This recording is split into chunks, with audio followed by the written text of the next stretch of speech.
여러분 안녕하세요. 한 주의 마지막 거래일이자 10월의 마지막 거래일입니다. 10월 29일 금요일 김수정의 프리마켓 다이어리 시작합니다. 어제 뉴욕 증시는 장전의 3분기 GDP 성장률이 예상치를 하회하면서 급격하게 둔화됐음을 증명했음에도 불구하고 기업들의 실적 호조 속에 지수들이 치솟았습니다. S&P 500 지수와 나스닥 지수가 나란히 사상 최고치를 경신했는데요.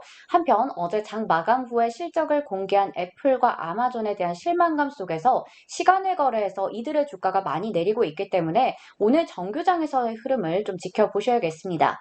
우선 오늘 장전의 상황부터 살펴보겠습니다. 현재 오후 9시 32분 기준으로 주요 지수 선물들 예상했던 대로 모두 빨간불을 켜고 있습니다. 이렇게 하락불을 켜고 있는데요. 다우지수 선물만이 그나마 약보합권 정도에서 움직이고 있고 어제 사상 최고치를 경신했던 S&P 500 지수와 나스닥 지수 선물은 각각 0.41%, 0.77%로 하락하고 있습니다. 한편 국제유가가 상승하면서 83달러 선, 10년물 국채금리도 다시 1.6% 위로 올라간 모습입니다. 이번 한 주 동안에도 급등락이 심했던 비트코인은 오늘도 추가 상승하면서 6만 달러 선 위에서 움직이고 있습니다. 자, 그러면 본격적으로 오늘의 장전 이슈 종목들 확인해 보겠습니다. 먼저 오늘 시장에서 가장 큰 이 부정적인 영향을 미치고 있는 애플과 아마존을 볼 텐데요. 두 기업 모두 공급망 이슈 속에서 실적에 대한 아쉬움이 있었습니다. 하나씩 살펴보면 애플의 경우 어제 정규장에서는 실적이 잘 나올 거라는 기대감을 가져가면서 2% 넘게 상승 마감했는데요. 실제 실적을 뜯어보니 예상치에 부합했던 EPS와는 달리 주력 제품인 아이폰의 매출이 부진한 가운데 3분기 전체 매출이 시장의 예상치를 하회했습니다.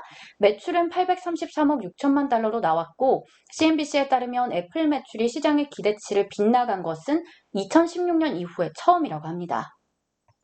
팀 쿡 애플 CEO는 글로벌 칩 부족 사태 속에서 공급망 대란이 이번 실적에 악영향을 미쳤다라고 밝혔고요. 다만 아이폰 13과 새로운 맥북 프로 등에 대한 수요가 높기 때문에 4분기에는 매출과 이익이 성장세를 계속 이어가면서 매출 면에서는 사상 최대 규모를 달성할 수 있을 거라고 밝혔습니다. 정리해보면 애플의 매출이 예상치를 하회하긴 했지만 사실 이 부분은 애플만의 문제가 아닌데다가 애플은 여전히 지금 소비자들로부터 높은 수요를 받고 있다는 점 체크해 두시면 되겠습니다. 오늘 장전의 애플은 3% 이상 내린 146달러 선에서 거래되고 있습니다. 다음으로 아마존 보겠습니다. EPS가 6.12달러로 예상치였던 8.92달러를 상당히 빗나가면서 실망감에 주가가 크게 내리고 있습니다. 애플과 마찬가지로 공급 부족에 대처하기 위해서 많은 비용이 들어갔기 때문인데요. 게다가 아마존은 노동력 부족, 직원 관련된 비용 증가, 글로벌 공급망 제약, 운송 비용 증가 등으로 4분기에도 수십억 달러의 추가 비용이 발생할 거라면서 향후 가이던스를 부정적으로 제시했습니다. 한편 클라우드 사업을 담당하고 있는 아마존 웹 서비스의 매출은 크게 증가했다는 점도 기억해 두시면 되겠습니다.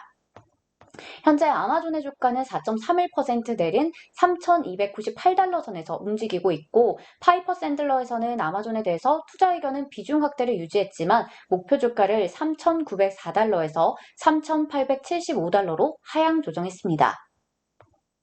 계속해서 어제 장 마감 후에 부진한 실적을 기록한 스타벅스 보겠습니다.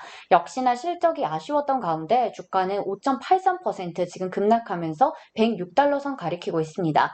개인적으로는 커피콩의 가격도 오르고 있고 또 스타벅스는 세계적으로 정말 많은 소비자들이 찾고 있으니까 실적이 잘 나오지 않을까라고 생각했었거든요. 하지만 실적 발표 내용을 보면 북미 쪽에서는 매출이 잘 나왔습니다. 하지만 중국에서는 코로나19의 재확산과 중국 성장 둔화 등의 영향으로 동일 매장 매출이 7% 감소했는데요. 이런 가운데 3분기 전체 매출을 보면 81억 달러로 시장의 예상치를 하회했습니다.